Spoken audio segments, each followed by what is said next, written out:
మా సంబంధాన్ని నువ్వు ఒప్పుకున్నందుకు మాకు పాలు తాగినంత సంతోషంగా ఉండాల మేలు. ఇక మన వడ్డీ వ్యాపారాన్ని చాలా పెద్దదిగా చేద్దాం. ఈ అగ్ని జమ దగ్ని ఏకమైతే ఎవ్వరూ బతకలేరు. వీడా అలమేలు, ఈ పనస పండు మొహోడ నీ తమ్ముడు చాలా దరిద్రంగా ఉన్నాడే. వీడు ఈ అలమేలుకు తమ్ముడా? వడ్డీ నా తమ్ముని పిలుస్తానుండు. సరే పిలు పిలు. బిడ్డా బిడ్డ బిడ్డా. ఇతను బిడ్డ అయితే మరి నేనెవరా? ఏంటక్క మళ్ళీ బిడ్డ? ఎవరు వీళ్ళంతా? ఏం జరుగుతుంది? నిన్నే చెప్పాను కదా పెళ్లి చూపులున్నాయని.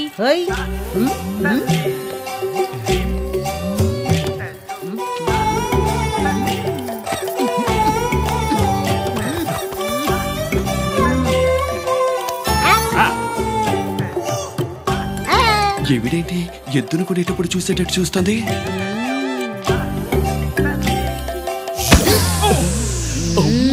పనికి వస్తావు. అయ్యో బాబోయ్, ఇంకా నయ్యో ఇంతటితో వదిలింది. ఎవరక్క ఈవిడ? ఇదిగో పెళ్లి కూతురు ఎవరని అడుగుతున్నాడు. అయ్యో బంగారమా, నెయ్యి పోసిన పలహారమా? నా మొహం చూస్తే నీకు తెలియడం లేదు. నేనే నేను చేసుకోబోయేదాన్ని.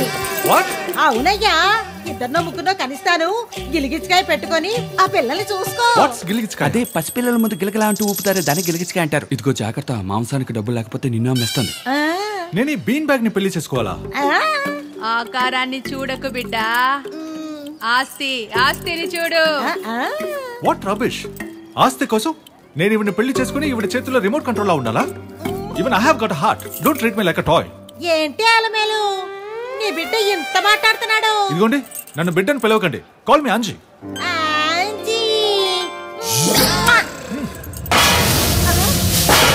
ఏవయ్యా, ఏం చేస్తున్నావయ్యా నువ్వు? నువ్వుగా ఉండవు. నువ్వు లేవే పైకి దివే దుకాణాన్ని. ఇంటి ముందు గుమ్మడి కట్టాల్సిన గుమ్మడికాయని నా బామ్మడి కట్టుకోవాలా? ఏంటి అలమేలు, నీ భర్తని చేతులు పెట్టింటి మామనే అనుకున్నా, పెద్ద పోటుగాళ్ళ మాట్లాడుతున్నాడేంటి? ఆర్డర్ అనవని చూస్తున్నా, లేదంటే ఇవన్నీ నాకు అవసరమా? నాకు మర్యాద లేని చోట నా చెప్పులు కూడా ఉండవు. ఏంటయ్యా చూస్తూ నుంచున్నావు? పోదా, వెళదాం. ఏయ్ నిన్నేనే. ఏవయ్యా, నీకేమైనా పిచ్చి పట్టిందా ఏంటి? బంగారం లాంటి సంబంధాన్ని చెడగొట్టావు కదయ్యా. నువ్వు ఊరుకోవమ్మా. వాడెవడు? నీ తోడబుట్టిన తమ్ముడమ్మా. డబ్బు మీద ఆశపడి వాడి జీవితాన్ని నాశనం చేస్తున్నావు.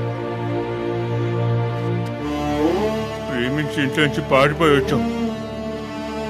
ఒక్క కూతురు. మీ అమ్మ ఎంతగా బాధపడి ఉంటుంది.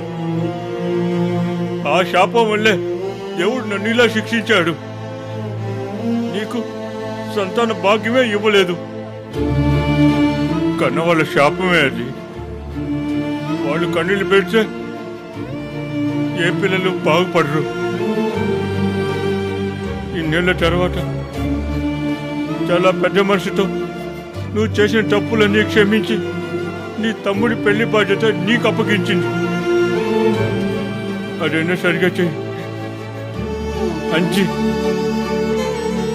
నువ్వు ఇక్కడి నుంచి వెళ్ళిపో, లేదంటే ఇలాంటి దాంతో పెళ్లి చేసేసి నీ తల మీద బండరాయి వేసేస్తుంది. నువ్వు వెళ్ళవయ్యా.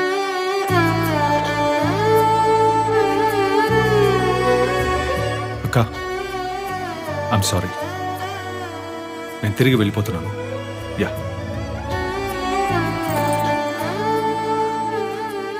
వెళ్ళకు. ఏ అమ్మాయినైతే ఇష్టపడతావో ఆ అమ్మాయినే పెళ్లి చేసుకో. నువ్వు ఏ అమ్మాయిని తీసుకొచ్చినా ఆ అమ్మాయితో నీ పెళ్లి చేసే బాధ్యత నాది.